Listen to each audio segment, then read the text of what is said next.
How was your day? Maybe it asked more of you than you expected. Maybe you gave what you had and then a little more. Either way, you're here now. There's a book about a young man who travels somewhere unfamiliar and slowly realizes the world is stranger than anything he prepared for. It's called Dracula. You don't need to have read it. Tonight is enough. Bram Stoker wrote it in 1897. He spent 7 years on it. Tonight we read it together, and you don't have to do anything but listen. If you drift off, that's the whole point. Maybe there's something you've been trying to understand lately. Something that doesn't quite fit the rational explanation you keep reaching for. A feeling that something is off. That the world has edges you didn't notice before. Tonight's story is exactly about that moment. The edge of the known world, and what happens when someone crosses it. Every week, we read one great book. There's a subscribe button on this page, that's all. Now let's go. May 1893. A young English solicitor named Jonathan Harker is on a diligence, a horse-drawn coach, climbing into the Carpathian Mountains of Transylvania. He has notes, a commission, and a client to meet. He is pleased with himself. At each village stop, when he mentions his destination, people's faces change. An old woman grabs his arm. She presses a crucifix into his hand and says something in a language he doesn't speak. He writes it down politely and gets back on the coach. Night falls. The coach stops at the Borgo Pass. Jonathan is transferred to a different carriage, with black horses. The driver's face is hidden beneath a hat, and at the roadside graves there are small blue flames, burning, silently. And then above the tree line he sees it. A vast castle against the night sky, broken battlements, black against deep blue, no lights anywhere except one high window. He understands, perhaps for the first time, that this is not an ordinary business trip. Here's where it gets interesting. The great door opens, and Count Dracula stands in the archway, tall, white-haired, black-coated. His handshake is cold and startlingly strong. "Welcome to my house," he says. "Enter freely, go safely, and leave something of the happiness you bring." The great hall's soaring stone-vaulted ceiling, battle tapestries, silver candlesticks, a long table set for one. A fire that roars but doesn't quite warm the room. Books everywhere, maps. And Jonathan notices not a single mirror. Anywhere. Dracula has been studying England. He speaks perfect English, with a strange archaic quality, like someone who learned from very old books. He knows London's streets. He asks about property law. He has plans for England. He seems in a way rather excited. Jonathan notices other things. The Count is never present at dawn. There is no food set for him. He never looks in any reflective surface. He carries no lamp, seems to navigate the dark perfectly. And somehow Jonathan has never seen him eat. Not once. Then Jonathan tries a door. Another locked. The main entrance bolted from outside. He walks the castle for an hour. Every exit sealed. He has been invited in. He cannot get out. He is not a guest. He is a prisoner. Back in his tower room, Jonathan sits by the barred window. The valley is 1,000 feet below. The wolves in the forest howl in waves, call and response, like a congregation. He writes, "I am not safe. I do not know what I am in." And then one night, looking from his window, Jonathan sees the Count emerge from the castle wall. Not from a door, from the stone itself, and he crawls down the sheer face of the cliff. Head first, arms and legs spread wide, moving like a lizard. Jonathan makes a decision. He will not give in to panic. He will observe. He will record everything. He will find a way out, or he will understand what he is dealing with. The pen is what he has. He will use it. Stay with this, it matters. Every week, one great book, told this way. No pressure to have read it, no test at the end. If you want to know when the next one arrives, there's a subscribe button somewhere on this page. That's all. Now back to Jonathan. This story has been on shelves since 1897. It's been waiting. If tonight helped even a little, subscribe. Next week, another book. Another night like this one. And now 3 vampire women in the dark. Jonathan wakes in an unfamiliar part of the castle. 3 women stand over him, a beautiful and terrifying. He cannot move. Their faces are pale as porcelain. One bends close, a breath cold on his throat, and he waits between terror and something else entirely. Then Dracula is there. His fury fills the room. He drives the women back with a gesture. "This man belongs to me," he says. One of the women reaches for the bag Dracula brought with him. A sound comes from it. A child's cry, then silence. The women take the bag. They go. Jonathan lies in the empty room and understands something he cannot write clearly in his journal. He writes around it. He crosses words out. The page shows the effort of a mind trying to hold what it has seen. Now a world away. Whitby, North Yorkshire. Mina Murray is writing letters to her fiancé Jonathan, who she hasn't heard from in weeks. Her best friend Lucy Westenra runs ahead of her on the cliff path, laughing. The North Sea is cold and brilliant below. Lucy has 3 men in love with her this summer. Dr. Seward, who runs the lunatic asylum at Purfleet, Arthur Holmwood, whose father is a lord, and Quincy Morris, a Texan, which is very exotic in 1893. She chooses Arthur.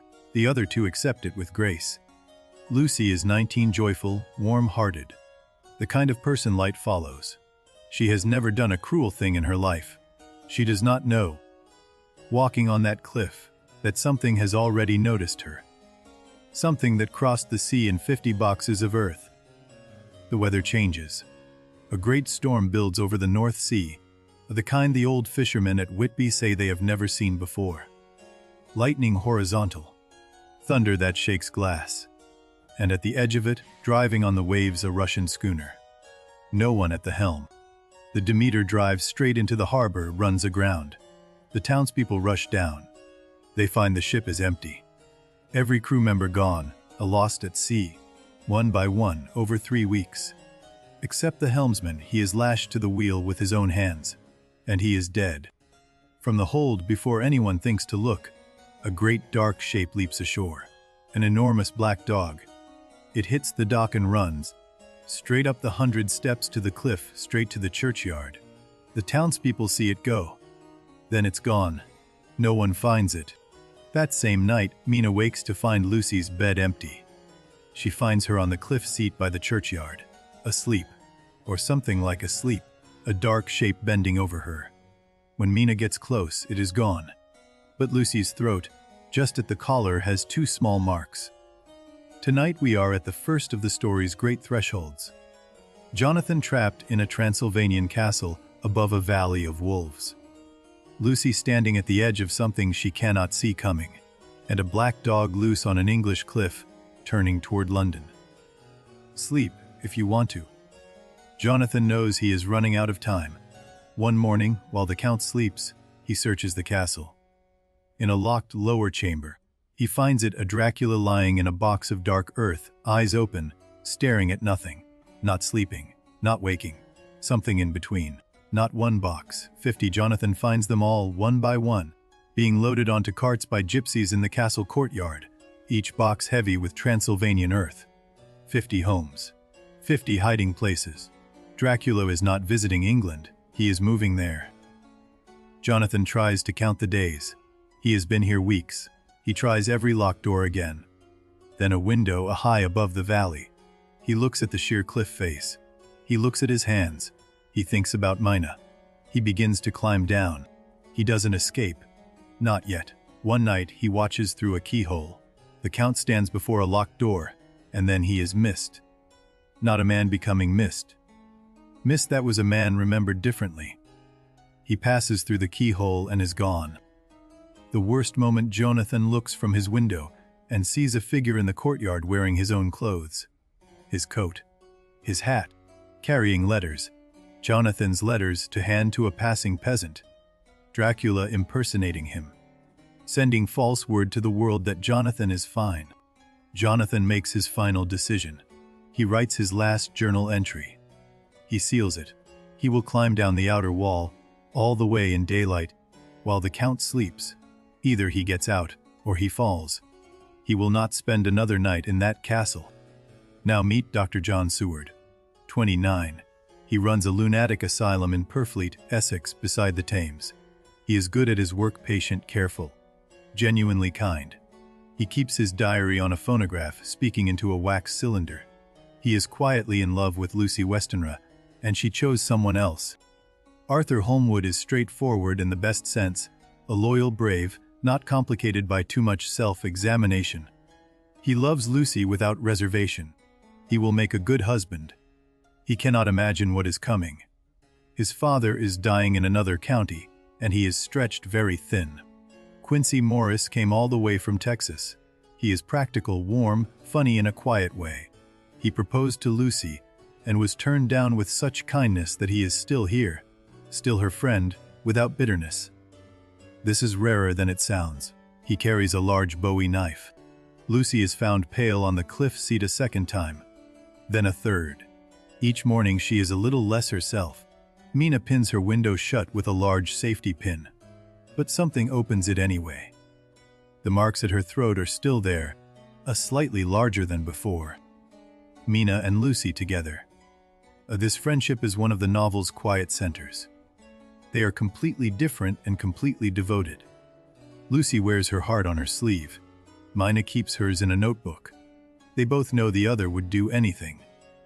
That knowledge has weight.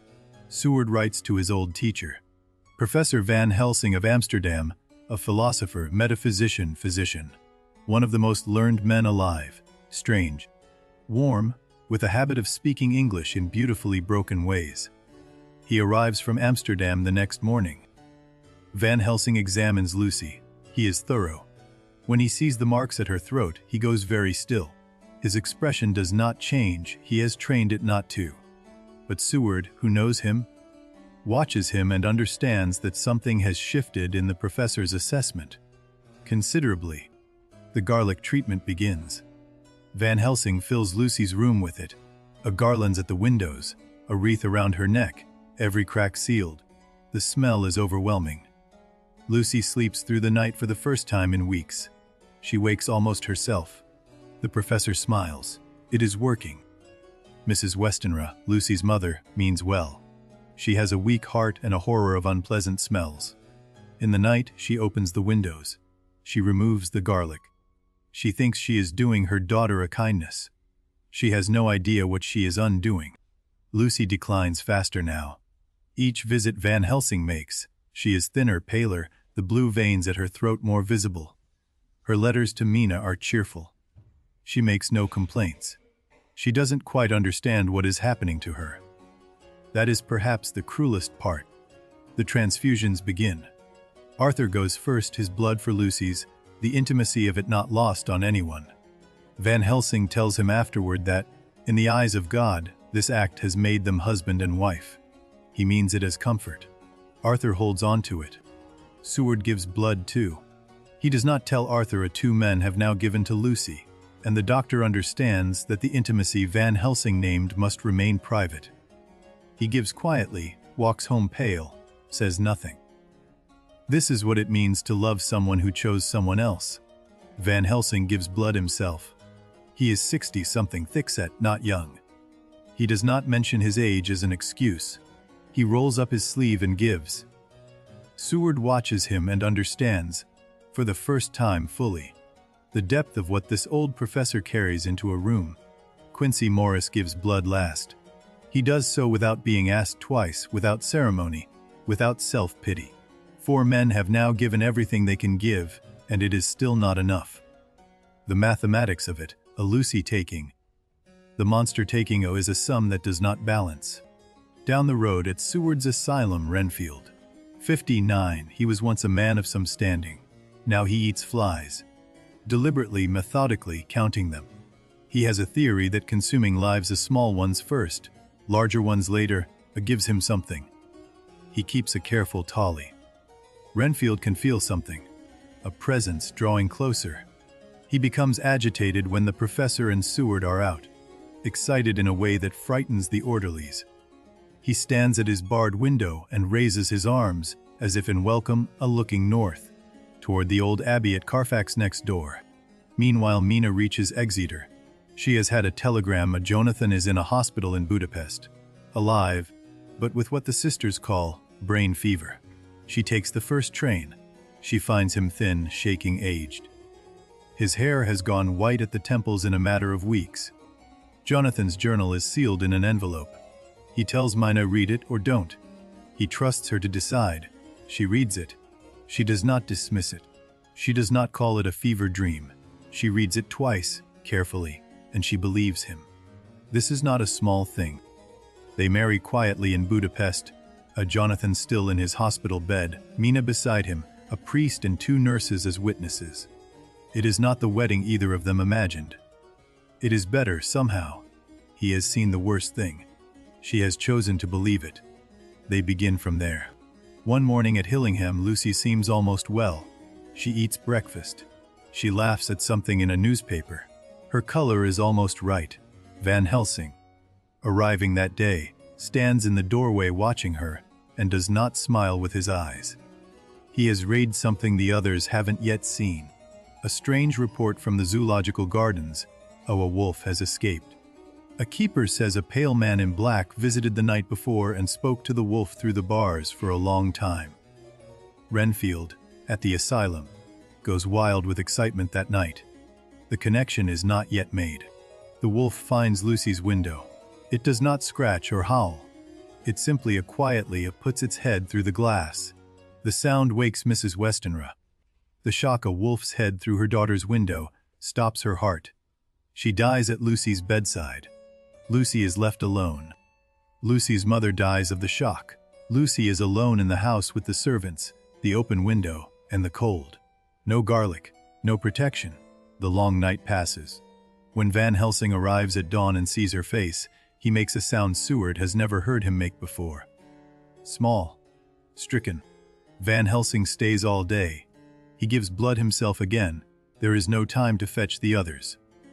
He reads what is coming and cannot stop it, only slow it. By evening, Lucy is conscious briefly. She looks at Van Helsing and says something he will carry for the rest of the story. Lucy dies before morning, in her sleep. Peacefully, which is not the word the doctor uses exactly, but it is what it looks like from the doorway.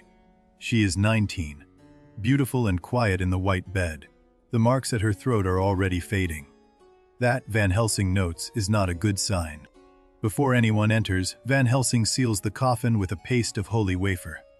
He works quickly alone before the undertaker comes. Arthur arrives. His grief is complete and honest. Van Helsing watches him and thinks, I will have to tell him something worse than this. Not today. Soon. Newspaper reports begin. The Bloofer Lady.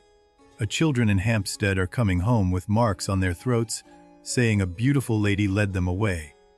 The children are pale, weak, some barely remembering. The papers treat it as a curiosity. Van Helsing reads it and goes cold.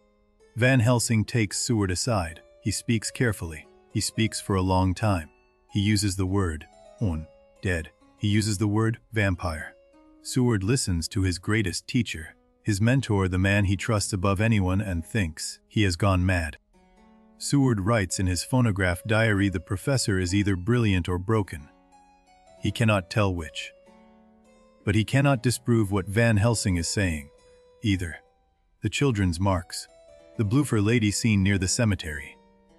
Lucy's coffin, which the professor says is empty at night. Van Helsing takes Seward to Lucy's tomb. At midnight, they open it. It is empty. They wait. Near dawn, they see her, Lucy, in white, carrying a child. Beautiful and terrible. The child set down, her eyes finding theirs. Seward never speaks of what her face made him feel. Arthur and Quincy are told. Van Helsing tells them the truth without softening it. Arthur's face goes through several things very quickly. Then it settles into something quiet and iron. He says, if this must be done, I will do it. Van Helsing places a hand on his arm and says nothing. They go at night, the 5 of them, to the tomb. Lucy is there, in white against the stone, carrying the last of her warmth in a way that is not warmth. She speaks to Arthur. Her voice is his Lucy's voice. Come to me, she says. He does not move. He cannot move. Arthur drives the stake. Van Helsing has prepared him. He does not hesitate, not because it isn't hard, but because it would be harder not to. The thing that is not Lucy struggles. then stills. Then a slowly becomes the Lucy who was. Arthur does not look away, he finishes it. The band forms. Jonathan and Mina Harker arrive from Exeter with the journal and their typewritten record. 6 people gather around Mina's writing table. The doctor, the professor, the lord the Texan, and the 2 who have been closest to the monster. They look at each other. They begin. No one has read everything. Each person has their piece. Mina collects them all, types everything into one record, chronological, cross-referenced. She is systematic where others are emotional. She is the one who sees the whole shape of it. Van Helsing watches her work and calls her a brain. The pattern emerges. 50 boxes of Transylvanian earth, scattered across London. 3 addresses: Carfax, the derelict abbey next to the asylum, a house in Piccadilly, a 3rd location in the East End. Each box is a potential resting place. Each must be found and sterilized. Jonathan is changing. The frightened prisoner in the Carpathian Tower is becoming someone else. Anger is a useful thing, more useful than fear. He looks at the map, at the addresses, at Mina's type record, and he is not afraid. He is ready. The kukri knife is at his belt. The first assault on Carfax. 3 in the morning. The men go in a Van Helsing with his black bag, Jonathan with his knife, the others armed with lamps and holy water. The smell hits them first. Old earth, old blood, old rot. They work quickly and without speaking. They count the boxes they've sterilized. 9 accounted for at Carfax, but the original manifest said 50. 9 from Carfax. The rest, 29 boxes, are somewhere in London, filled with Transylvanian earth, waiting. They look at each other across the rotten nave. They are not done, not close. 9 boxes sterilized at Carfax. 29 still out there somewhere in London. Van Helsing moves without pause. Piccadilly next, the smart Georgian house, the 2nd lair. They need the address, a locksmith, and daylight. All 3 are arranged before breakfast. The Piccadilly plan takes shape. They will go in daylight, when Dracula cannot be there. They will sterilize every box inside. They will leave one intact, as bait, and they will wait. If he comes for it, they will be ready. Van Helsing does not say what ready means. Everyone understands. Before they leave for Piccadilly, something unexpected. Renfield asks to see Dr. Seward. He is completely lucid, the clearest he has been in months. He speaks in a low, controlled voice. He says, "Send Mrs. Harker away from here. Tonight, please." His eyes are terrified and entirely sane. They discuss it briefly. The men are focused on Piccadilly. Mina will be fine. She's in Seward's house, locked room, safe. Renfield's lucid moments don't last. They go.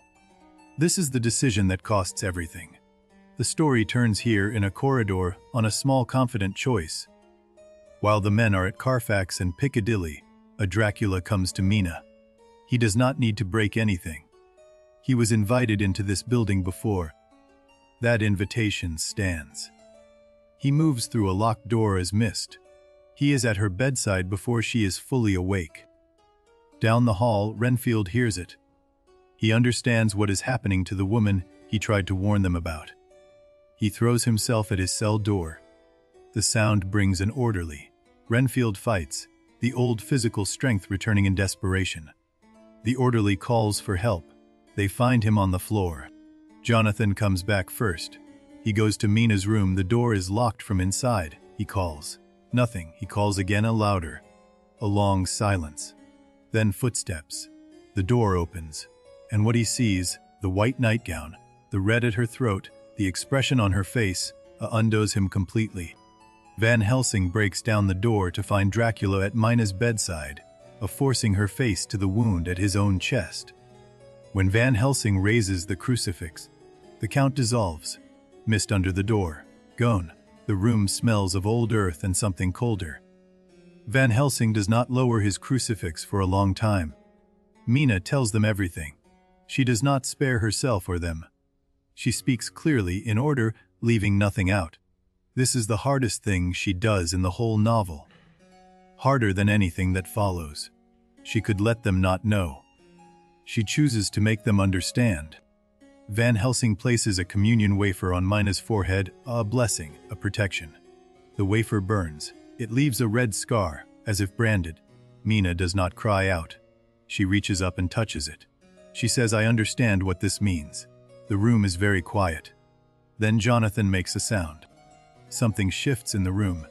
Grief was one thing, a Lucy's loss, the horror of the tomb. This is different. This is one of their own, marked, contaminated against her will. The grief becomes something with edges, something useful. They look at each other, and they are not the same people who walked into Carfax last night. Van Helsing explains the trance. The contamination works two ways. Dracula can reach Mina, but Mina can also reach Dracula. Under hypnosis, she can find him. She can tell them where he is, what surrounds him. She is not only a victim. She is a compass. She understands immediately. Van Helsing hypnotizes Mina. She goes under quickly, quietly.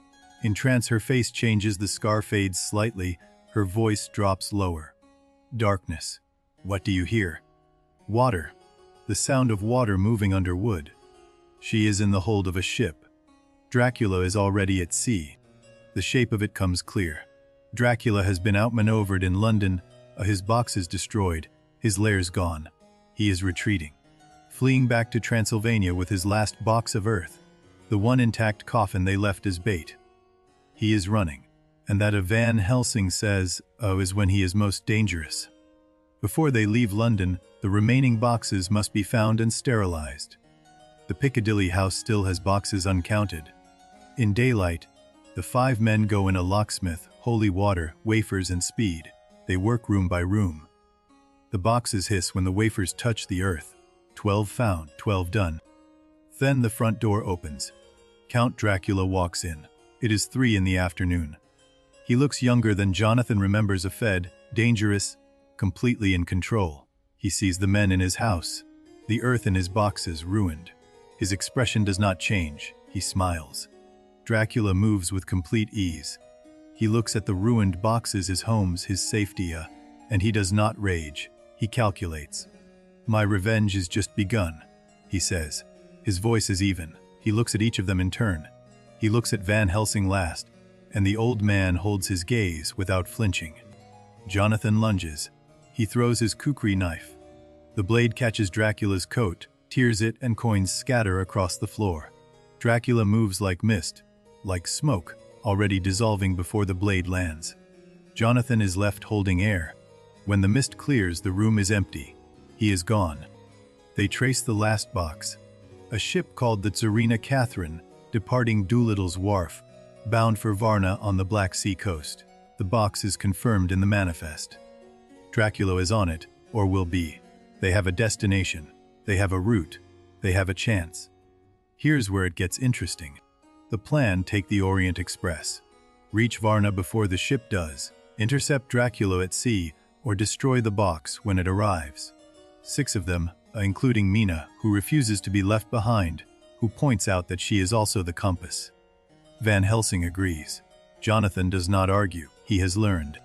Van Helsing warns them as they travel east, toward Dracula's homeland. The trance will deepen. The connection between Mina and the Count grows stronger with proximity.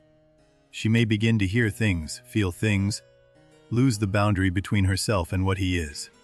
She must be hypnotized every dawn and dusk.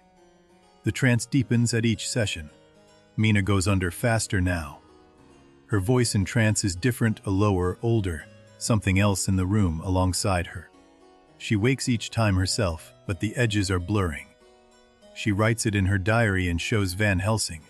He reads it and says, "We must be faster." Jonathan keeps watch over Mina each night. Not the watch of a guard, the watch of a man who cannot sleep anyway, who sits in the dark with her breathing the only sound, thinking about the tower room in Transylvania, and what it means that the thing he met there has now touched her. The train passes through France, through Austria, into Hungary. The landscape changing, vineyards giving way to plains, plains to mountains. The air at each stop a little different, a little older feeling. Quincy Morris stands on a station platform at Budapest and says, "It feels like the land is watching, no one argues." They arrive in Varna. The Black Sea, a gray, green and enormous, the smell of it entirely different from the Thames. They find lodgings. They check the shipping office every morning. The Czarina Catherine has not yet arrived. They wait. Van Helsing uses the waiting to hypnotize Mina twice a day without fail. In trance, Mina still hears water, still feels the movement of a ship. Dracula is still at sea and not arrived. The days accumulate. Seward keeps his diary. Quincy sharpens his knife. Arthur checks the harbor twice a day. Jonathan writes to no one. There is no one left to write to who doesn't already know. Stay with this. It matters later. The waiting is not passive. Van Helsing is reading. Every morning he studies. Old texts on Transylvanian folklore, on vampire law, on how the undead move and what can end them. He is filling gaps. When the moment comes, he needs to have no gaps. Then the telegram. The Czarina Catherine has not docked at Varna. She arrived instead at Galatz, a Danube port 400 miles to the north. Dracula changed course.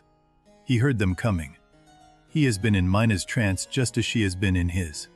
He used her to find them, and he went somewhere else. They move immediately. Galatz is 400 miles northeast, a train, then boat, then road. Van Helsing makes the new plan on the journey.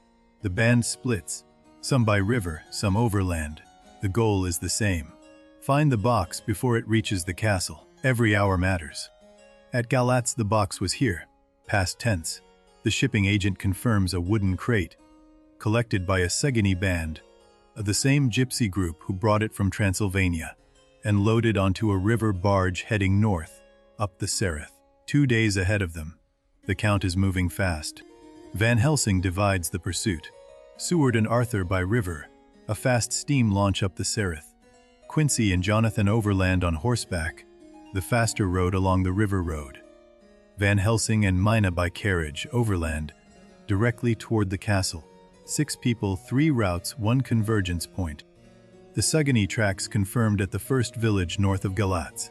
A gypsy band with a large wagon, moving fast, heading north toward the pass. The villagers watch the English strangers ask questions with expressions that know better than to answer. They answer anyway. Some things transcend every border. The deeper they travel into Transylvania, the harder the trances become. Van Helsing hypnotizes Mina at dawn in a roadside inn. She goes under and stays under longer than she should. When she comes back, she says, "I heard him thinking." Not words, just direction. Like a compass pulled toward a pole, the carriage road narrows. The pine forest closes in on both sides, a black trunks, deep snow between them, no light below the canopy. The driver crosses himself twice at a crossroads. Van Helsing does not ask him why. He already knows the answer. He checks his bag. Everything in order. Jonathan rides hard along the Sereth. 2 days to close a 2-day gap over mountain roads in November cold. The horse is willing. His jaw is set. He does not write in the journal. He will write after, if there is an after. Right now there is only the road and the distance between him and what he is riding toward. On the river, Seward and Arthur's steam launch overtakes the barge. Not the right barge, a flour merchant from Bardila, surprised to have English visitors. But the Segani barge has been seen a head day. Perhaps less. Arthur leans into the boiler room and asks for everything the engine has. The engineer obliges. Van Helsing and Mina camp in the mountain snow. The carriage horse cannot manage the pass road at night. Van Helsing builds a fire. Then he does something methodical and strange. He walks a circle around their camp, pressing holy wafers into the snow at intervals, murmuring. Mina watches. The circle glows faintly, then holds. Mina tries to step outside the circle to collect snow for tea. She cannot. The boundary is invisible but absolute. Her hand simply stops at the edge, as if touching something solid. She looks at Van Helsing. He nods. "You are safe inside," he says. "Do not test it further." They come at midnight. The 3 women, the same 3 from Jonathan's tower room. They circle the holy fire slowly at the boundary. They do not test it. Their faces are white and patient. They call to Mina softly in voices like her own. "Come, sister. come to us. All night, they circle, never speaking again after Mina does not answer, never crossing the line. At dawn, they dissolve as the light reaches them, not dramatically, just quietly, as if the night has taken them back. Van Helsing and Mina are alone on the mountain. The castle is above them. Van Helsing enters the castle alone. He tells Mina to wait by the horses. She argues. He is firm. What he must do in the castle is not something she should see. She watches him go up the mountain road, a black coat, leather bag, silver hair, and she writes in her diary until he comes back. Inside the castle, Van Helsing finds the three women in their chambers, beautiful and still in their long sleep. He works quickly. He does not look at their faces more than once. He does what must be done. When he emerges from the castle, he looks older than he did going in. He does not speak of it. The Count's own tomb chamber empty. The box not yet arrived. Van Helsing waits. He sits in the great hall with his bag at his feet, and the fire he builds himself in the vast stone hearth. The castle is silent now in a different way, a not watching, just old. He waits for the sound of horses. On the mountain road below, Jonathan and Quincy spot the gypsy wagon. The Segany band, 15 strong, moving fast with the box roped to the cart. The sun is in the west and falling. Jonathan looks at the light. He looks at the cart. He puts his heels to the horse. Quincy's horse goes down, a gypsy knife thrown from the cart wide, but the sound makes the horse rear and fall. Quincy rolls clear. He does not stop. He is on his feet and running uphill through the snow, not limping. Not slowing toward the wagon, already gaining, already taking the knife from his belt. The sun is on the peaks now. 10 minutes, perhaps less.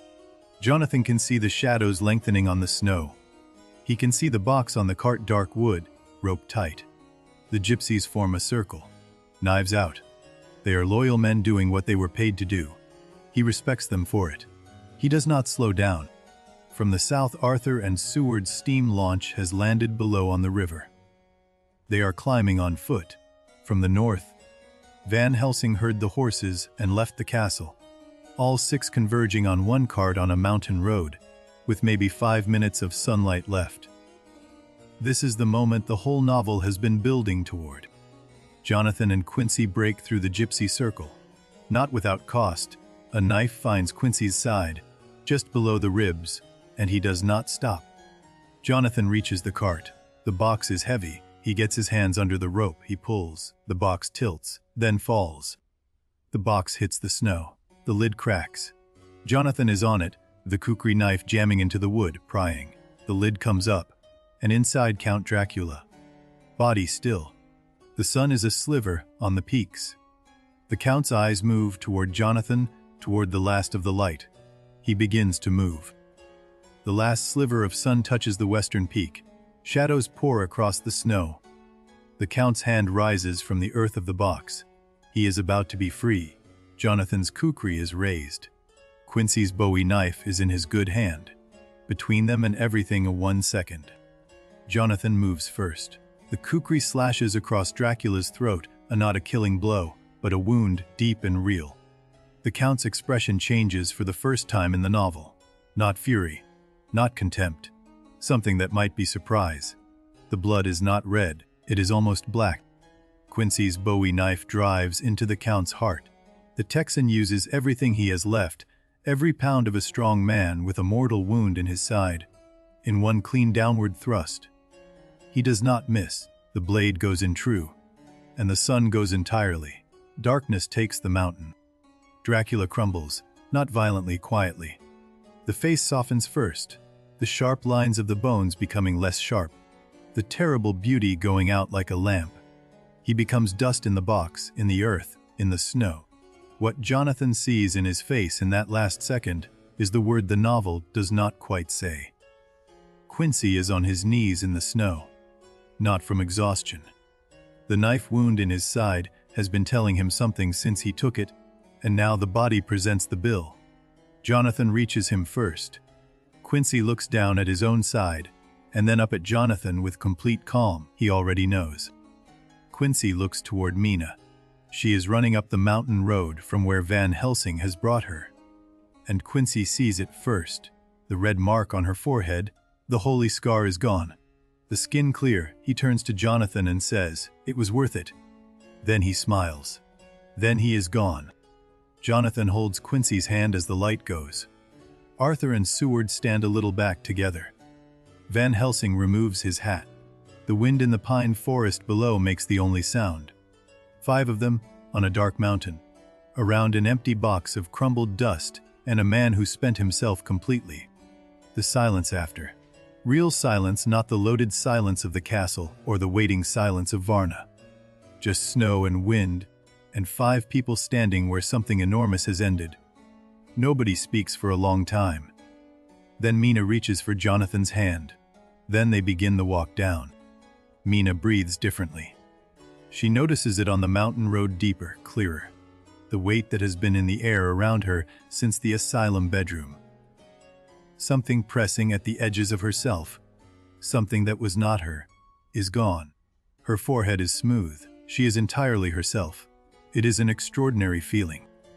Jonathan's face, he is 28, but he looks 40. White at the temples, the solicitor's smooth confidence replaced by something that will serve him better. He has been remade by what he survived. He does not know yet what he will do with the man he has become. He suspects he will be all right. Van Helsing speaks at last. He says Quincy Morris was the bravest man I have known. He says he spent himself without reservation. He says, that is what courage actually is, not the absence of fear, but the decision that something else matters more. Then he puts his hat back on and says nothing else. The descent from the castle. No one speaks much. The mountain road at dawn is extraordinary. The pine forest catching the first light, the snow turning from blue to gold, the valley below opening. This is the same road Jonathan climbed in terror months ago. It is the same road. He is not the same man. Back to the novel's frame. Jonathan writes a brief final note. He says Mina has typed everything. He says, they have checked it many times, and there is not a single piece of paper evidence that any of it actually happened. He says, they know what they know. The documents will have to be enough. The postscript 7 years later. Jonathan and Mina have a son. They named him Quincy. He is 7, curious, already asking about the old journals his parents keep locked. Van Helsing, now old, visits them.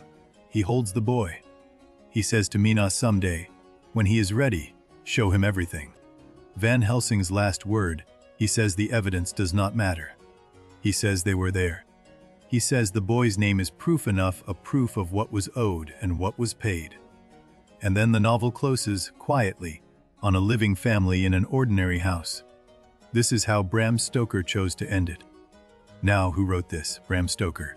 Born in Dublin, 1847, the third of 7 children. For the first 7 years of his life, he could not walk. He was bedridden with an illness no doctor ever quite identified. He lay still and listened. He had nothing but time and his imagination. His mother, Charlotte, sat with him through those years. She told him stories, Irish folklore, the supernatural, tales from the 1832 cholera epidemic she had survived as a girl. She described bodies carried in the street. She was not trying to frighten him. She was keeping him company. When Stoker was 7, he got up, without explanation. Whatever had kept him in bed released him. He grew up fast physically, intellectually. Trinity College, Dublin. He became athletic, captain of the football team, a competitive walker. As if making up for the years the illness took, he became a theater critic for the Dublin Evening Mail. Unpaid. He did it because he loved theater, the transformation of it, the way a stage could hold the impossible. He was 21. He wrote about Henry Irving's performance of Hamlet. He could not find words adequate to what he had seen. Henry Irving, the most famous actor in the Victorian world, Shakespearean tragedian, mesmerist, utterly commanding on stage. When he read Stoker's review of his Hamlet, a review that captured something no other critic had, Irving wrote to him. They met. Something began. Irving invited Stoker to London, to the Lyceum Theatre, to be his personal manager. Stoker said yes without hesitation. He left Dublin. He left his civil service position. He left a life that fit him perfectly well for a life that fit him differently. He would work for Irving for 27 years. The Lyceum. Irving was its artistic genius. Stoker was its engine. He managed everything: the bookings, the tours, the budgets, the actors, the stage machinery, the correspondence. Irving expected everything and thanked him rarely. Stoker gave everything and complained never. This arrangement lasted until Irving died. The pace was brutal. Tours of America, tours of Britain, 18-hour days. Stoker wrote by lamplight after the curtain fell, in whatever hour the theater left him. He was simultaneously the most hard-working man in English theater, and the author of one of the most ambitious Gothic novels ever written. Most people don't know both halves of this. There is a story about a dream. Stoker wrote in his notes about a nightmare crab, men chasing him, a king of the undead rising at dawn. A landscape that was both familiar and impossible. He may have exaggerated this origin later. But dreams are real sources. The imagination works while we sleep. 7 years of research. Stoker read everything he could find on Transylvania, on vampire folklore, on Eastern European history. He read Sabin Baring, Gould's Book of Werewolves. He read William Wilkinson's account of Wallachia. He took notes in a system of careful index cards. He was meticulous. The novel is meticulous. The name his original notes say, Count Wemper. Then he read about Arminius Vidrum MBA, Reeb, a Hungarian scholar, explorer, professor at Budapest University. V. MBA met Stoker at a dinner in 1890. He told him about the historical prince. He told him the word Dracula, son of the dragon, son of the devil. Stoker changed the name that night. Vladimir of Wallachia, born around 1428, called Vlad the Impaler, or Vlad Dracula, Vlad, son of Dracul, the Dragon Knight. He ruled Wallachia 3 times between 1448 and 1476. He was not a vampire. He was considerably worse in certain respects than a vampire. Vlad's preferred method of execution: impalement. Tens of thousands, by most estimates. He used it as a political and psychological weapon, leaving forests of impaled enemies outside his borders as a message to the Ottoman Empire. It worked. The Ottomans changed rote. But the stories were already in the air of Europe. Stoker did not make his count impale anyone. He took the name, the location, the antiquity. He left the historical method behind. What he kept was the essence: a man who has survived by making himself terrible, for so long that terrible has become his nature. That is a different kind of horror. Whitby.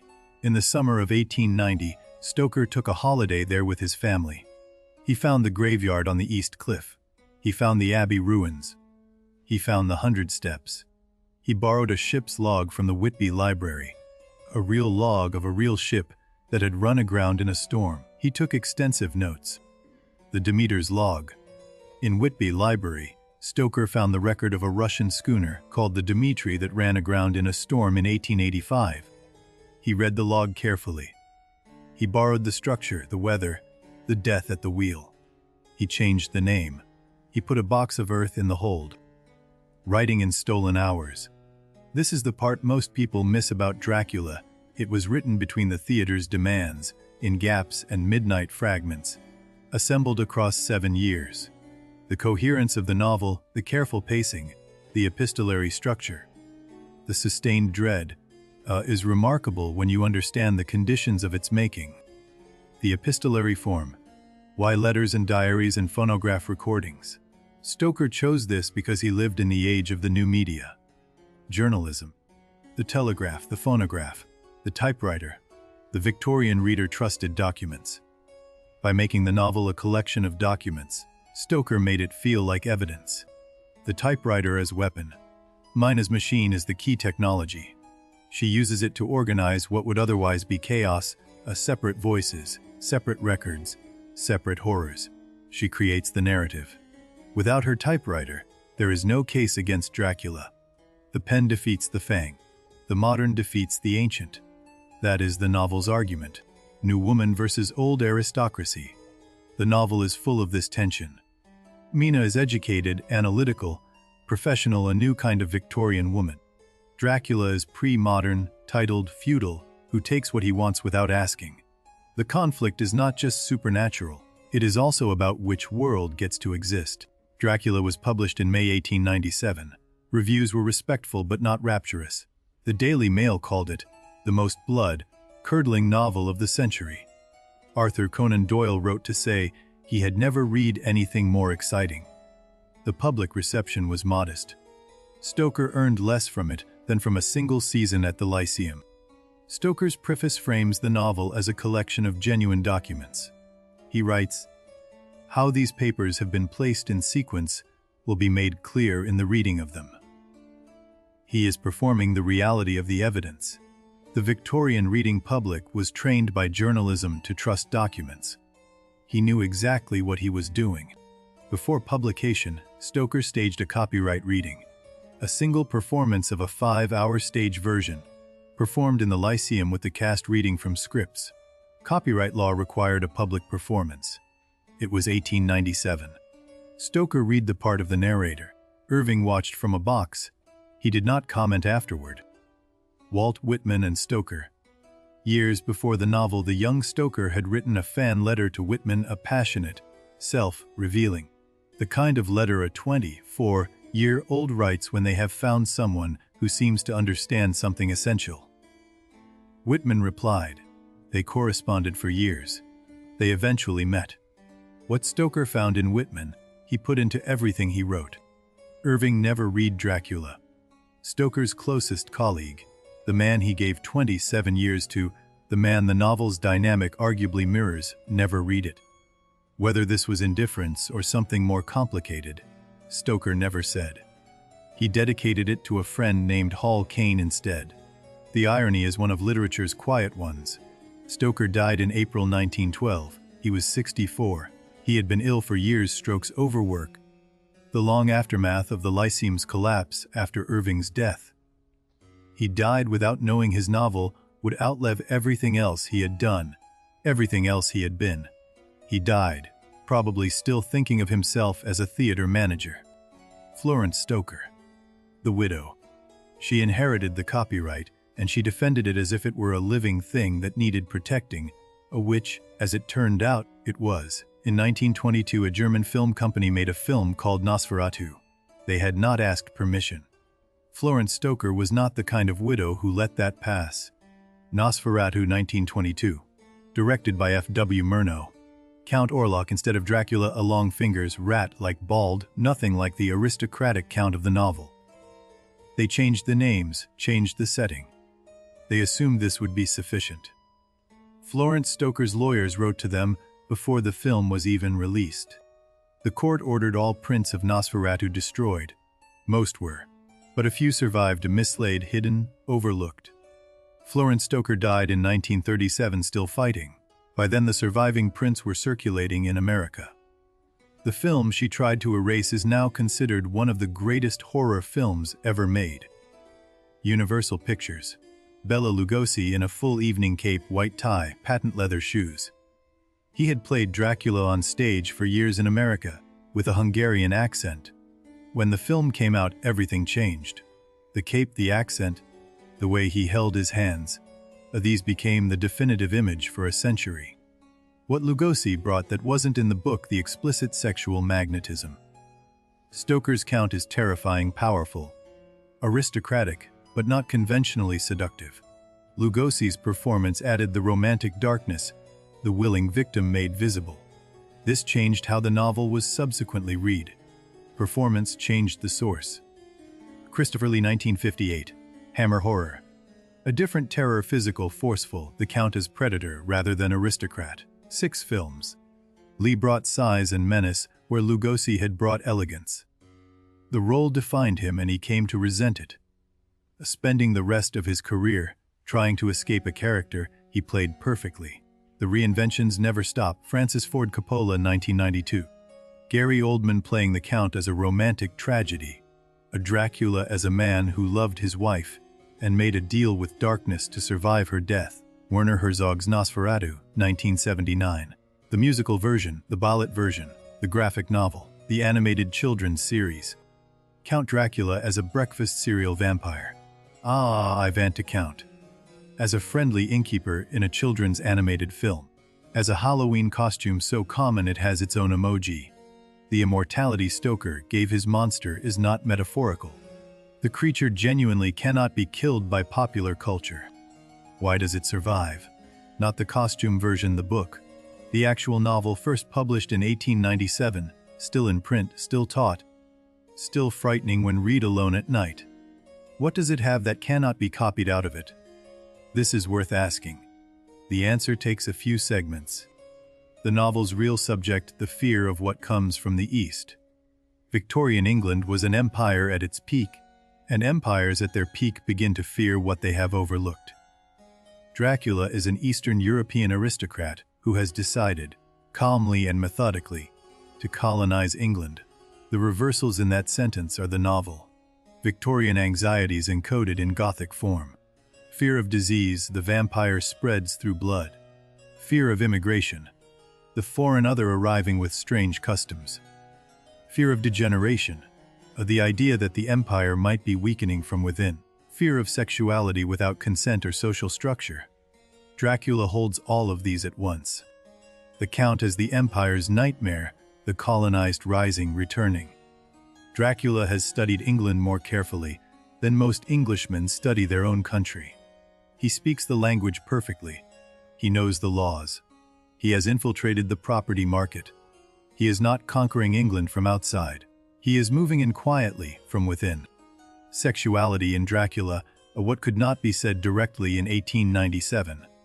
The women bitten experience something that the novel describes with elaborate indirection. The three women in the castle reach for Jonathan with something that is clearly desire. The novel encodes what its own culture could not openly name, and readers have always understood this. The three women scene, what it meant to a Victorian reader, transgression visible only through Gothic displacement. What it means now, the novel understood, before it could say so, that desire and danger are complicated, that the bite is not only violation. Every generation reads this scene and finds its own layer of it. The blood motif. Blood flows through every page, given, taken, shared, corrupted. Transfusions as love. The Count's feeding as possession. The holy wafers burning as purification. Blood is the novel's medium. It carries everything: life, death, inheritance, contamination, family, invasion. In 1897, the word for that was Gothic. In other eras, other words. Mina as the novel's true center. Not its victim, its analyst. She is the one who assembles the record, identifies the pattern, locates the three houses, names the route.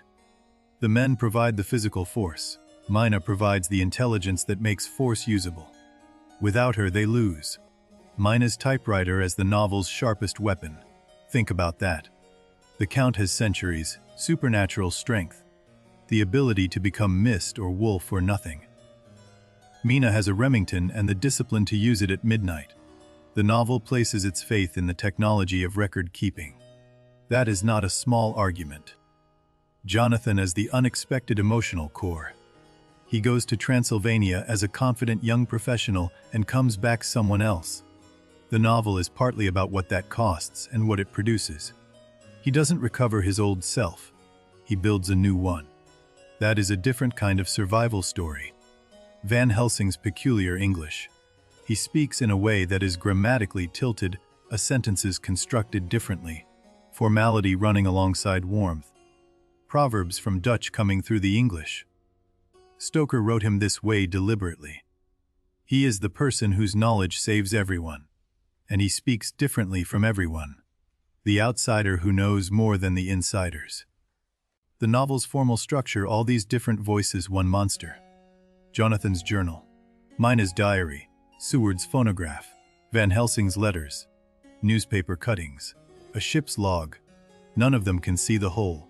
Together, they can. The form is the argument. No single perspective is sufficient. You need all of them. The absence of Dracula's own voice. He never writes a word in the novel, never speaks truth. Every piece of dialogue he has is performance, manipulation, or threat. We have 400 years of a creature's existence and not one private thought. The silence is the point. Power does not explain itself. the monster who cannot be heard. This is what makes Dracula different from the monsters that follow. Frankenstein's creature speaks, at length, eloquently, heartbreakingly. Dracula does not. The creature who speaks becomes comprehensible. The creature who only acts remains beyond understanding. Fear lives in the gap between action and explanation. Renfield's logic, he has a system. Lives consumed give lives extended. Flies, then spiders, then birds, then something larger. He is applying the vampire's principle in a human mind, arriving at the same place from below. He is the novel's argument made explicit. The will to live at the expense of everything else leads here. The moment Renfield almost saved them. He asked them to send Mina away. He was entirely lucid. He used every word he had. They walked past his cell. This is the novel's pivot on which so much turns. Not a dramatic confrontation, but a corridor, a grill, a man being ignored. And the consequence of that inattention spreading across everything that follows. The female characters and what Stoker wanted to say about them. Lucy and Mina are not the same argument. Lucy is warm, free, joyful, loved by 3 men. She is punished by the novel with a terrible death and a worse resurrection. Mina is disciplined, analytical, self-contained. She survives. The novel is not subtle about this. Lucy is Victorian femininity punished. She laughs too much, she is too free. She writes in her diary about wanting to marry 3 men at once. Why can't they let a girl marry 3 men? And the novel kills her for everything that remark suggests. Her openness is her vulnerability. The monster finds the open window. Mina rewarded, Lucy destroyed. Later readers noticed this calculation and named it. The novel's message stripped to its bones. Contain yourself and you may survive. Let yourself be too much and the monster will find you. This is uncomfortable to sit with. The novel is uncomfortable to sit with. That is not an accident. What later readers did with that discomfort, they rewrote it. Angela Carter, Kim Newman, Jewel Gomez. Numerous retellings that give Lucy her voice back, or make Mina the predator, or write Dracula from the perspective of the servants. The novel generates its own correctives, because it is honest enough about its own argument that the argument can be contested. Van Helsing's library. The most interesting room in the novel that we never quite see. He has studied vampire lore across cultures, across centuries. He speaks of the undead as a physician speaks of a pathology, with precise terminology and deep familiarity. His library is where science and superstition have been allowed to sit in the same room. Why the vampire cannot be killed by science alone. The novel argues this quietly but persistently. Seward's medicine keeps Lucy alive temporarily. Science cannot explain the marks or the depletion or the open coffin. Van Helsing's answer is not to abandon science, but to add something to it. Old knowledge as the missing variable. The steak, the garlic, the communion host. These are not random, they are the physical language of a theology made literal. Each one is a boundary marker. Each one says there are rules. Even for the monster. Especially for the monster. The vampire's weakness is not arbitrary. It is the consequence of what it chose to become. Running water and thresholds. The vampire cannot cross running water under its own power. It cannot enter a dwelling without invitation. It cannot operate in direct sunlight. These are not weaknesses in the action, hero sense. They are conditions. The novel understands that unchecked power always has conditions. Finding them is the work. The invitation rule. Dracula must be invited in. This is the rule the novel builds its dread on. The horror is not the monster at the door. It is the door that opens. It is the human being who says, "Come in." Lucy's window opened. Renfield invited his master. The contamination required consent, even unwitting consent. What happens to places Dracula enters the cold that doesn't leave? The smell of turned earth in rooms that should smell of nothing. The rats in houses that were clean. The wrongness that a person feels before they can name it. The novel is interested in how evil announces itself atmospherically before it announces itself literally. The Count's limitations make him more frightening. This seems counterintuitive. But a monster without rules is noise. A monster with rules is a puzzle. The reader and the characters are both engaged in solving the same problem. What are the conditions? And how can they be applied? The limitation turns horror into a kind of detective story. Picture the novel's emotional shape. Dread builds for the first third. Horror breaks open in the middle. The final third is a chase, almost a thriller. Stoker knew pacing. He had spent 20 years watching audiences. He understood that sustained dread requires release, and that release must cost something. The chase costs Quincy. The geography of fear. Why Transylvania specifically? Because it was, to a Victorian English reader, genuinely unknown. Not literary unknown. Actually unknown. Most English people had no image of it. Stoker was writing about a blank space on the mental map. The terror is partly cartographic. The monster comes from nowhere you have been. The Orient Express in the novel. Technology as both weapon and threat. The train gets the band to Varna faster than any previous era could manage. It also carries Dracula's box to the port. The same technology serves both sides. Stoker understood that modernity is not inherently on the side of good, it is a tool. The novel's modernity is real and specific. Jonathan uses a shorthand system and a typewriter. Mina has a portable typewriter on the train. Seward has his phonograph. Van Helsing uses a telegraph to send instructions across Europe. They are, by the standards of 1897, a high-technology operation. The monster is 400 years old. The contrast is deliberate. The monster is the past refusing to die. This is perhaps Dracula's deepest argument. Industrialization, democracy, science. The modern city, all of it built on the confident assumption that the old world is gone. Dracula's presence insists it is not. The old hierarchies, the old hungers, the old claims on bodies and blood, they are still here. Dracula's age 400 years. Think about what that means. He was alive during the Renaissance. He watched the Reformation. He lived through the plague years.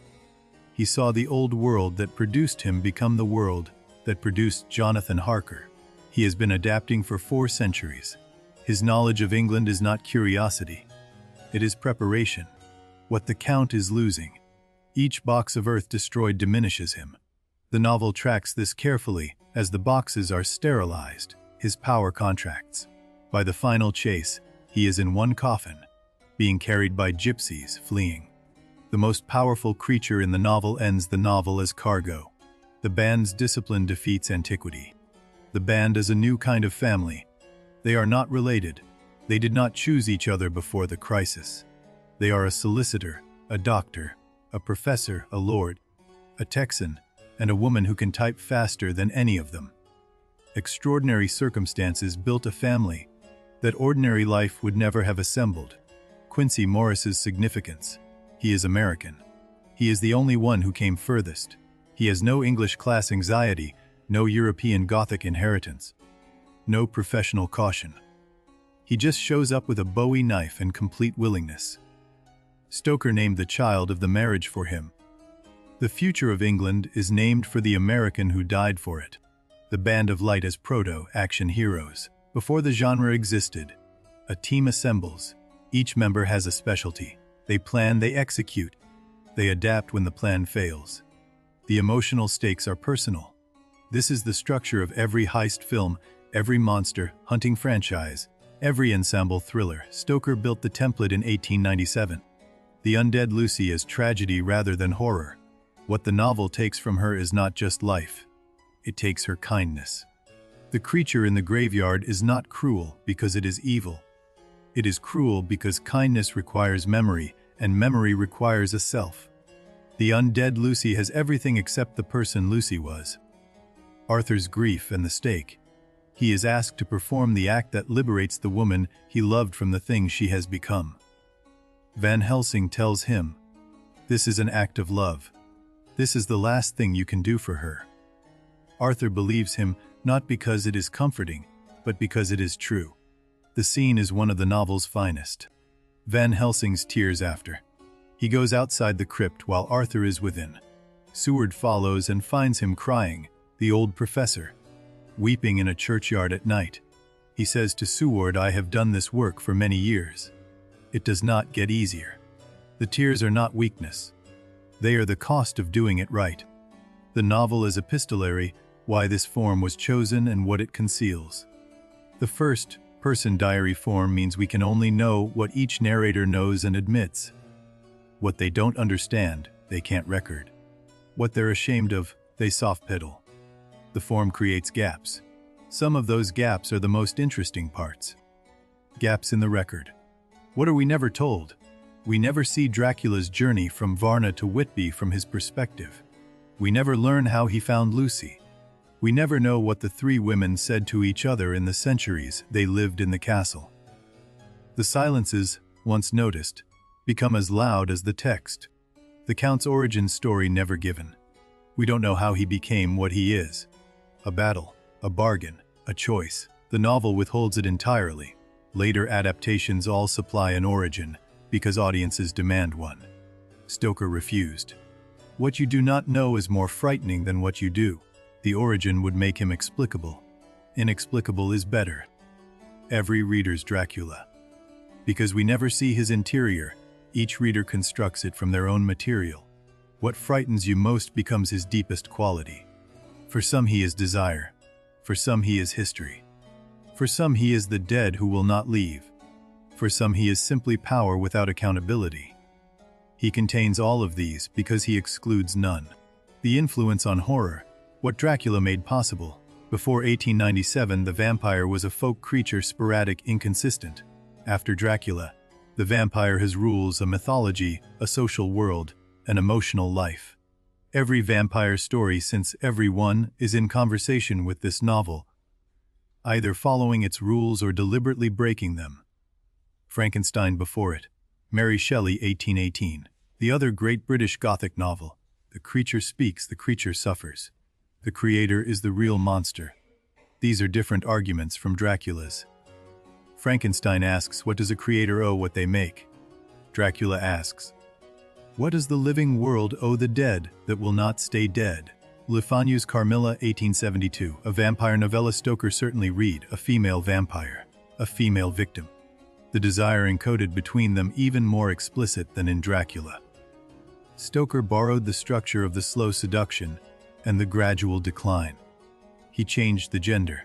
He added the modernity. The dead is real and acknowledged in the scholarship. The vampire tradition before Stoker. Byron's unfinished fragment. Polidori's The Vampire, 1819. Of the first modern vampire, aristocratic and charming. The Serbian and Romanian folk traditions, the Strigoi and the Moroi. The Eastern European folk belief is the oldest root, and Stoker grafted the Victorian novel onto it. The blend produced something neither tradition had before.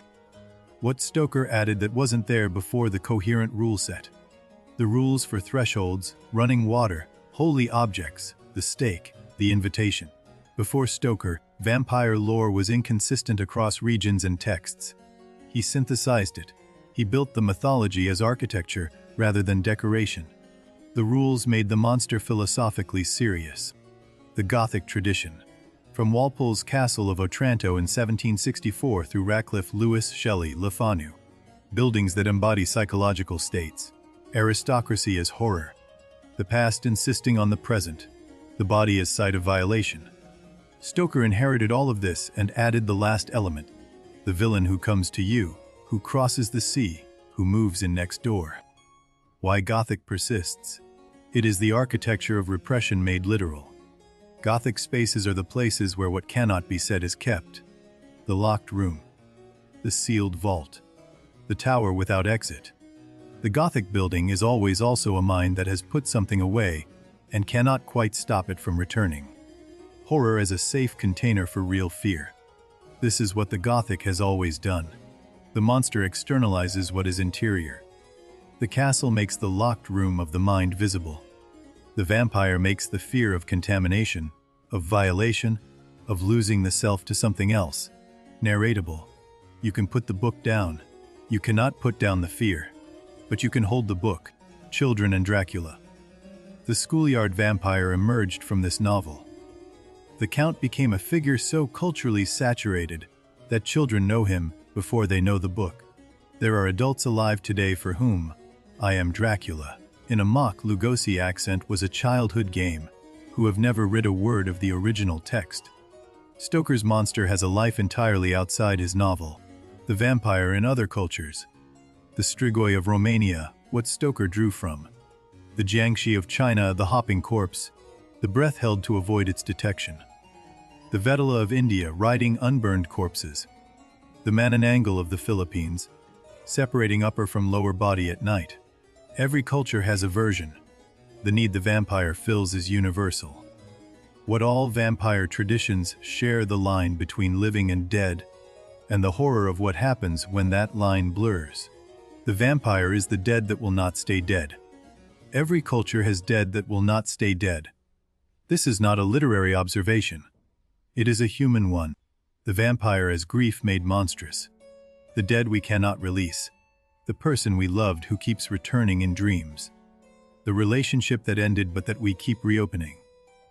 The vampire story tells this. The grief that won't stay buried. The love that becomes a haunting. Lucy is not only herself. She is everyone's dead that came back wrong. Pandemic and the vampire. The metaphor keeps returning because the experience keeps returning. Disease that spreads through intimate contact. The contaminated who contaminate others without knowing. The incubation period, the slow decline, the moment when the person you knew is gone. Dracula's language of contagion maps onto epidemic experience with uncomfortable precision. HIV/AIDS, and the vampire resurgence of the 1980s and 1990s. Blood as vector. The contamination that spreads invisibly. The fear of the other's body. Anne Rice's interview with the vampire appeared in 1976, but came into its cultural moment in the 1980s. The vampire was always a disease metaphor. That decade made it impossible to ignore. Twilight, True Blood, Interview with the Vampire. The romantic vampire's commercial peak. These are different arguments from Stoker's. The romantic vampire makes the bite something you might choose. The predator becomes the lover. This is a significant rewrite of the original. Stoker's count is not someone you would choose. That is the point. The romantic vampires appeal the thing that loves you and will kill you. This is not new. It is as old as love itself. The person who makes you feel most alive is sometimes also the most dangerous. The vampire externalizes this, makes the metaphor physical, gives it teeth. That is what Gothic does. That is what it has always done. What we tell ourselves about what we want from monsters. Not just fear. Not just safety. We want the encounter with something that operates entirely outside the rules we live by. The vampire is not evil by the standards of its own nature. It is just old and hungry and completely indifferent to what we call civilization. That indifference is the mirror. Return to the book itself. All these versions, all these readings, all these decades of adaptation and critique, and the novel is still there. The same sentences. The same cold castle. The same young man on a diligence, pleased with himself, climbing towards something he cannot imagine. The original is richer than any version of it. That is the test. The novel as experience. What it is like to read Dracula in the dark.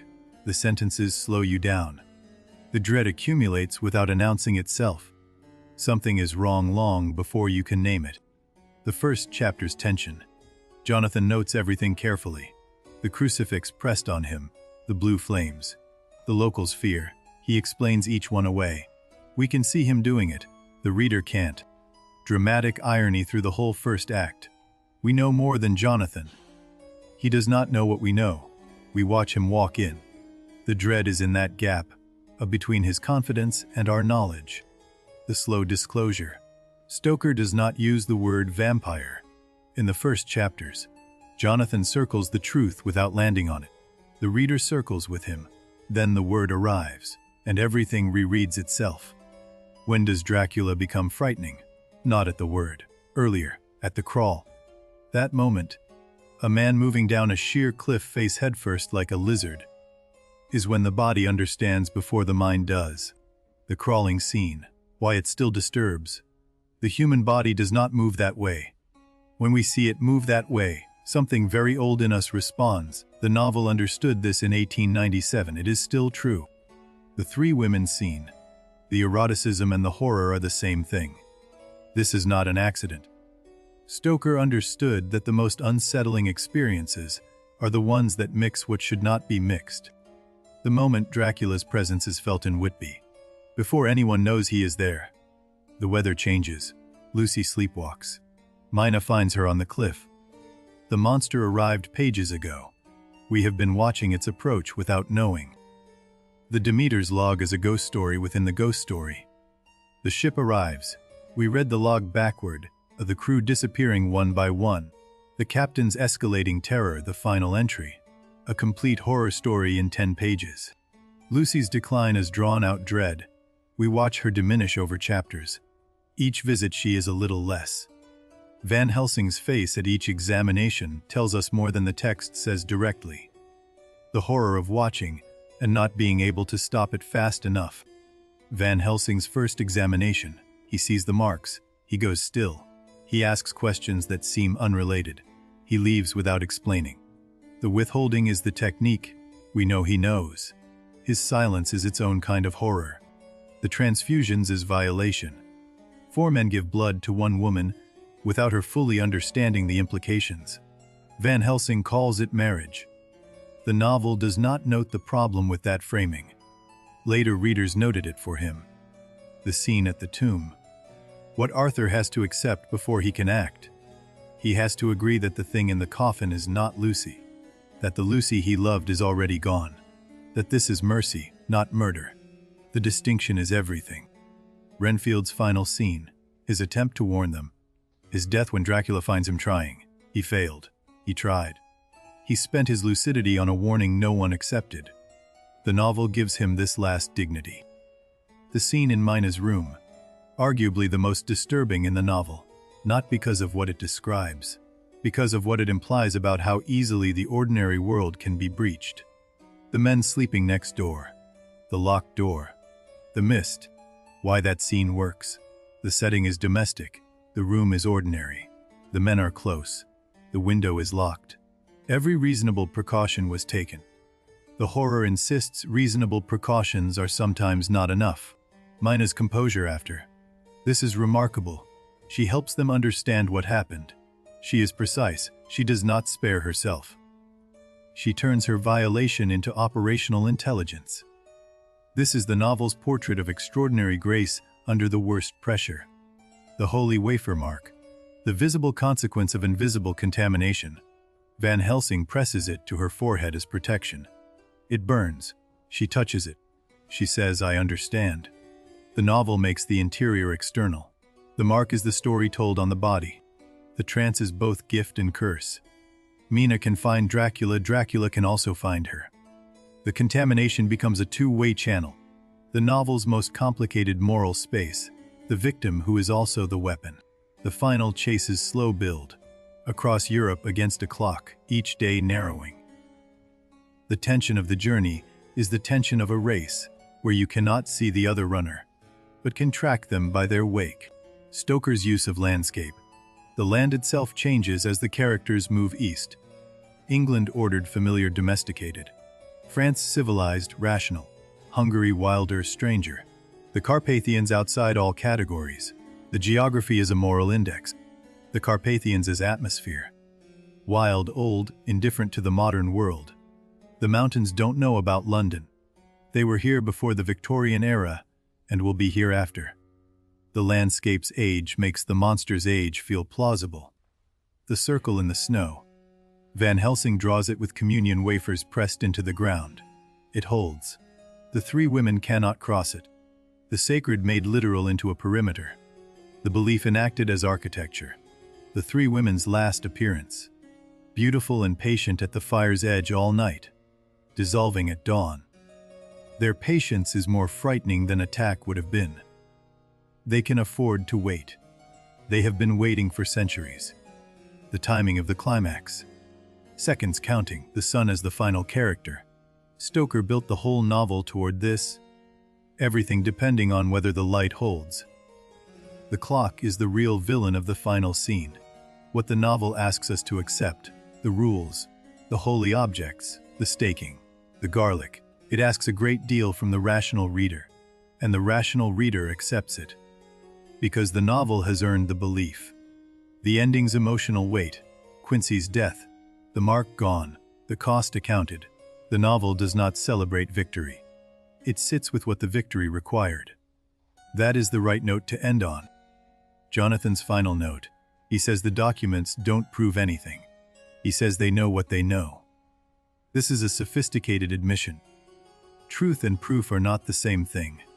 The novel makes this explicit and trusts us with it. What the band lost, not only Quincy, the versions of themselves that existed before this, Jonathan the confident solicitor, Lucy's laughter, the Seward who still believed science was sufficient. Those people are gone. The child named Quincy. This detail matters. Jonathan and Mina chose to carry the name forward. They could have called him anything. They named him for the cost. Memory as a form of debt acknowledged. What the novel does not resolve. Dracula is gone. But the 3 women he made, before the 4 that the novel names, what about them? The other box is never found. The Count's own conversion is never explained. The edges of the world are not fully tidied. The readers who noticed the unresolved edges. The thread that later writers pulled at. What happened to Mina's contamination over time? Did it leave any trace? Can you be fully yourself after something like that? The questions the novel planted without answering. Fan fiction sequels, prequels. Dracula has generated more fiction than almost any other novel. Other writers keep returning to what Stoker left open. The Count's origin. Mina's later life. What Lucy might have been. The world keeps writing this book. Dracula's guest. The deleted opening chapter published after Stoker's death. Jonathan in Munich, a woman in a snow tomb, a Count mentioned sideways. It shows what Stoker cut, and what cutting it cost and gained. What the deleted chapter adds. Jonathan in a snowstorm, drawn toward a tomb by something he can't explain. A countess of the undead. Wolves protecting him. The same rules, the same atmosphere, the same protagonist, but more vulnerable, more alone. The Stoker archive. His notes and research materials survived and are studied. The Rosenbach Museum in Philadelphia holds the original manuscript. What scholars found in it revise some assumptions about how long he worked and what he changed. The notes before the novel.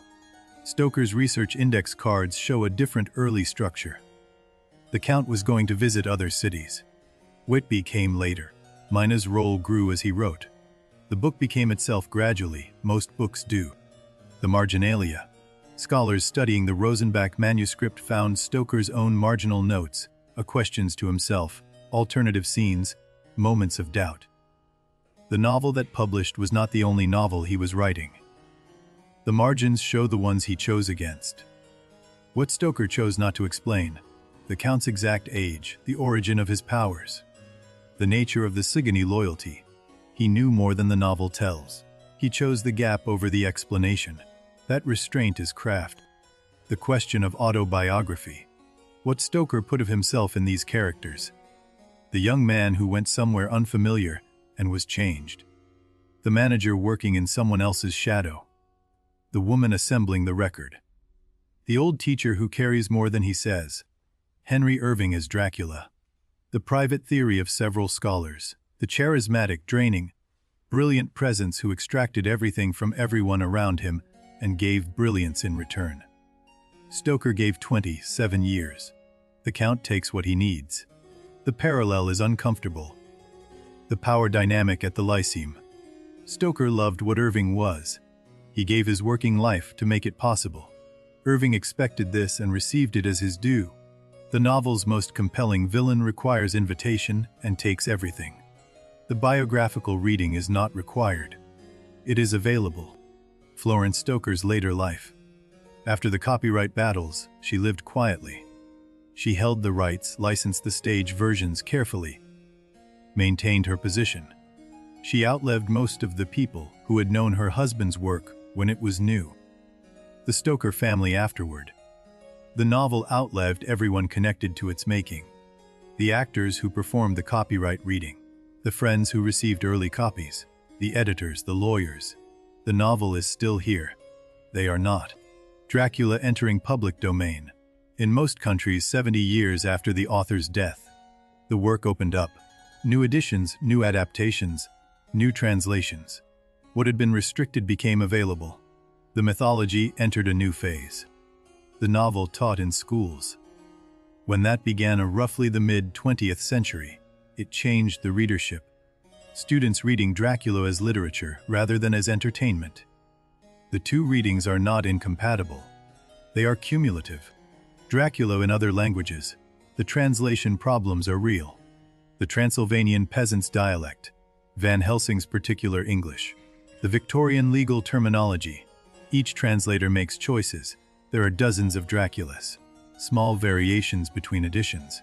The 1897 first edition has passages slightly different from some later editions. Stoker revised. His notes suggest further revisions planned, but not executed. The definitive text is a conversation about which text is definitive. Stoker's other works. The Jewel of Seven Stars, The Lady of the Shroud, The Lair of the White Worm. They are read, studied, occasionally adapted. None of them do what Dracula does. Not because they are worse, some are technically accomplished. Because lightning does not strike the same place twice in exactly the same way. Why only Dracula survived? The conditions that made it. The 7 years, the research, the Whitby summer, the Irving relationship that needed processing. The timing published at the exact moment the Victorian world was examining its own anxieties. And the luck. Always the luck. The question all great horror asks. Not, what is frightening? But, what are we frightening each other about? Every horror story is a map of its moment's anxieties, given a shape that can be held. Dracula's answer the thing that remembers. The past that has not released us. 400 years is not metaphor. It is the specific claim. Some histories do not end when we decide they should. The aristocracy is monster. This reading runs under the Gothic surface. The castle on the hill, the peasants below. The lord who feeds on the labor and bodies of those beneath him. The Count has been doing this for 4 centuries. It is called tradition. The castle is symbol. It is also a prison. It is crumbling. It is also indestructible. It is full of history. None of that history is accessible to the people who live below it. The castle is what privilege looks like from the outside. Dracula's money. Old wealth, never explained, never taxed. He has accumulated across centuries through means the novel does not describe. He needs Jonathan's legal help to buy London property. He is investing. The monster is also a landlord. The novel's politics. The surface is conservative, protect England, defeat the foreign intruder, restore order. The undertow is radical. The aristocracy is the real predator. The novel holds both. That tension is why it lasts. The empire and its fears. England in 1897 had colonized a quarter of the world. It had spread itself into every continent.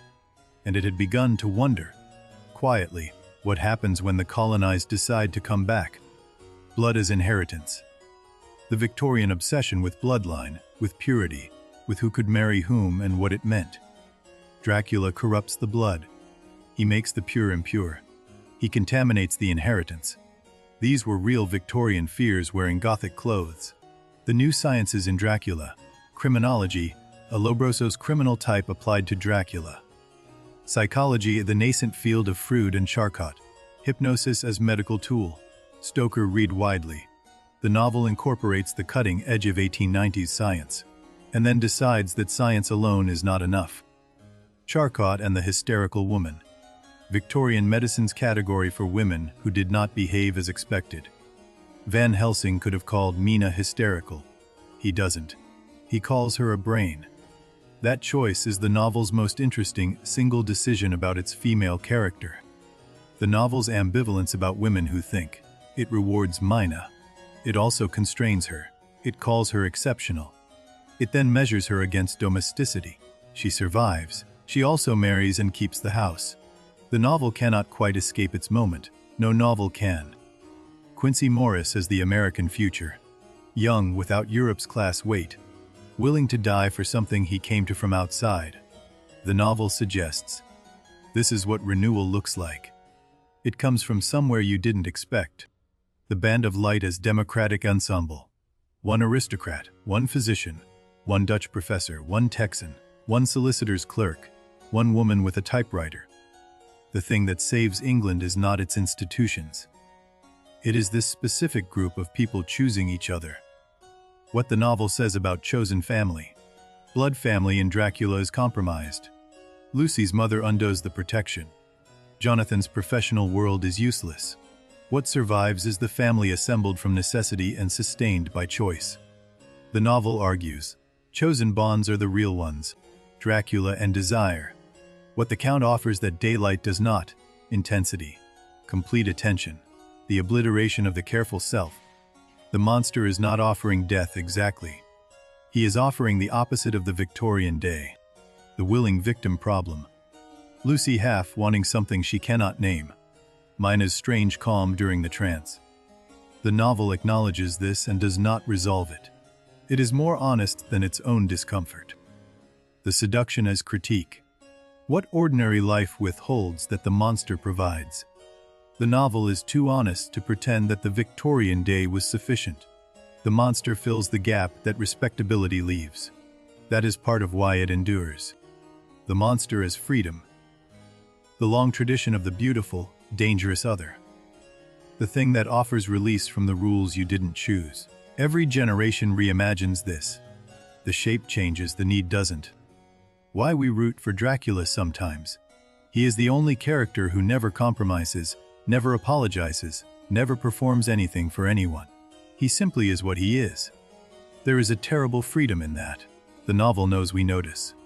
The sympathetic vampire, Anne Rice Lestat, interview with the vampire, the monster who suffers, who is lonely across centuries, who did not choose what he is. This is the logical extension of the romantic reading Stoker made possible without quite intending.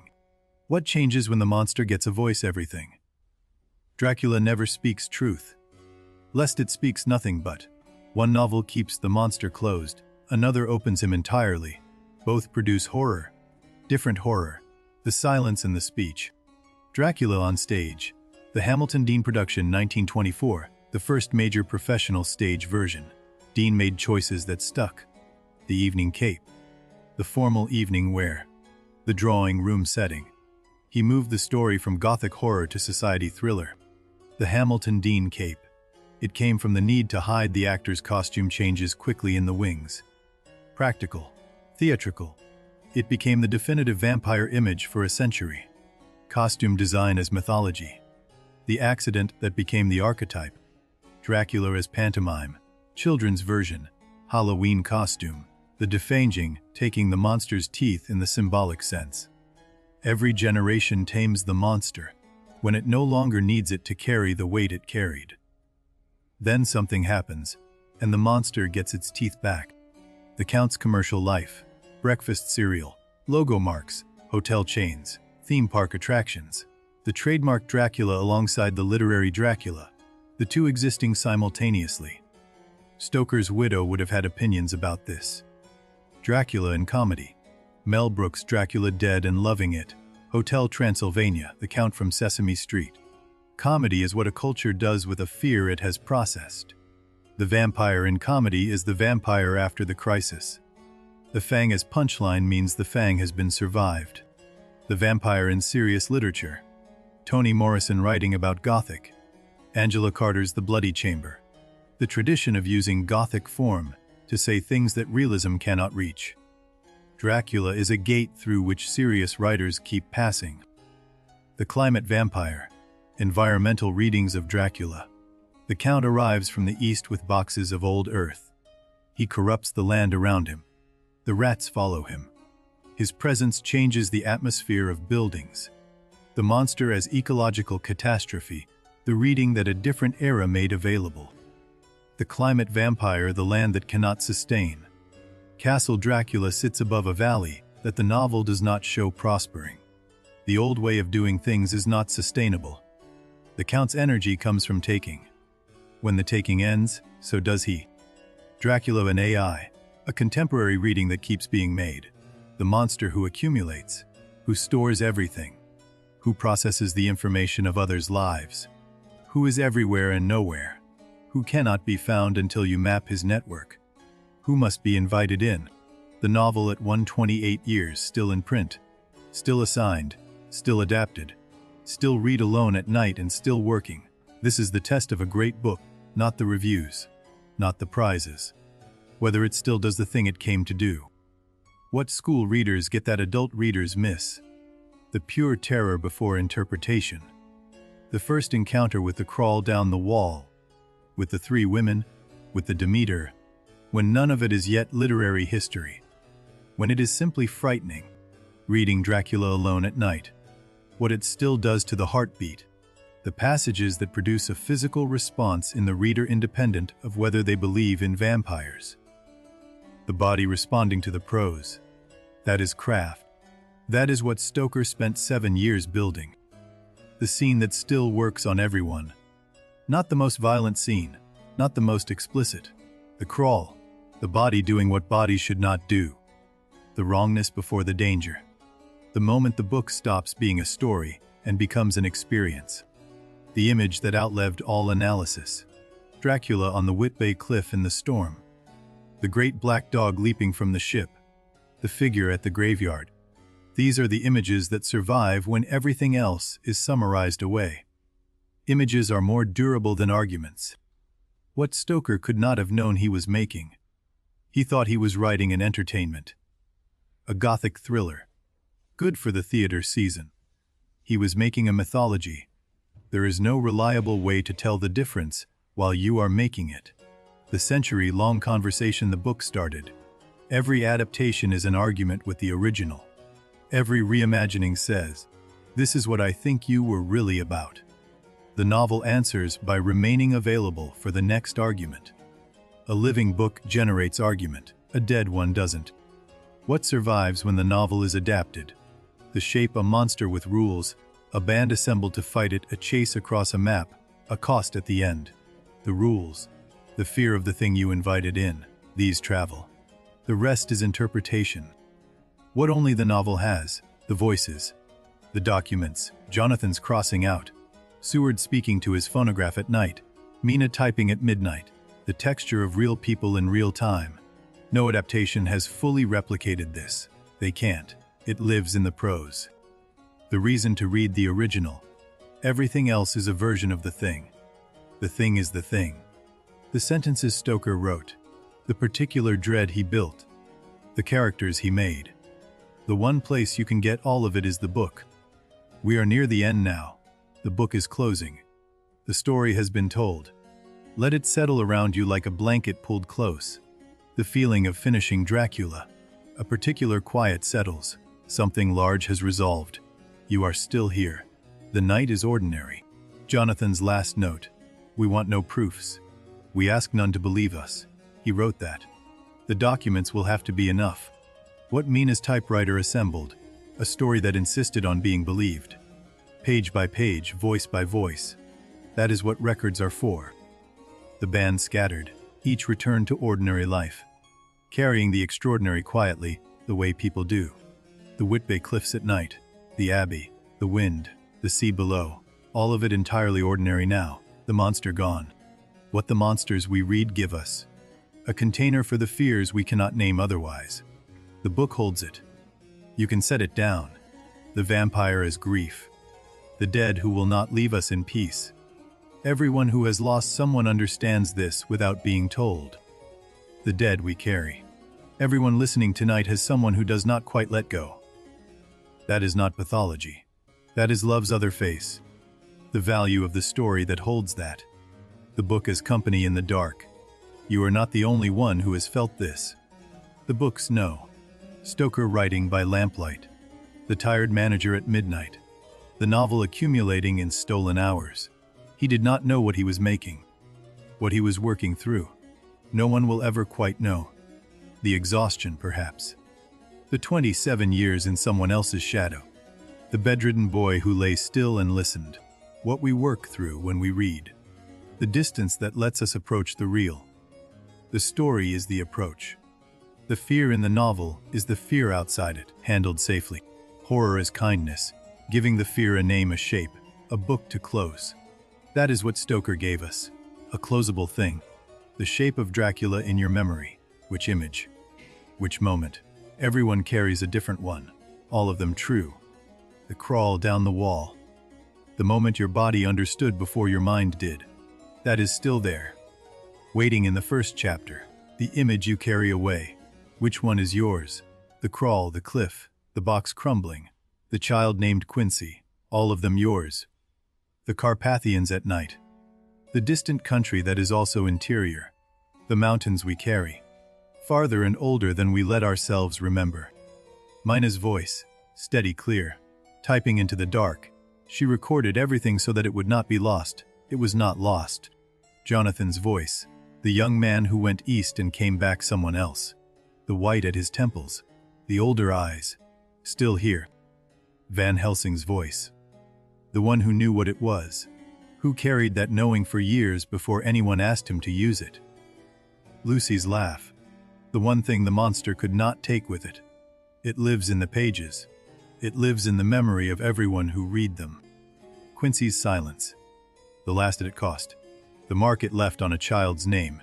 He spent himself completely. That is enough. The Count himself, standing at his window above the world, alone for 4 centuries. The monster who was also in some way very tired. Even the monster deserved to rest. What the ending gives him. The dust in the box, the peace on the crumbling face.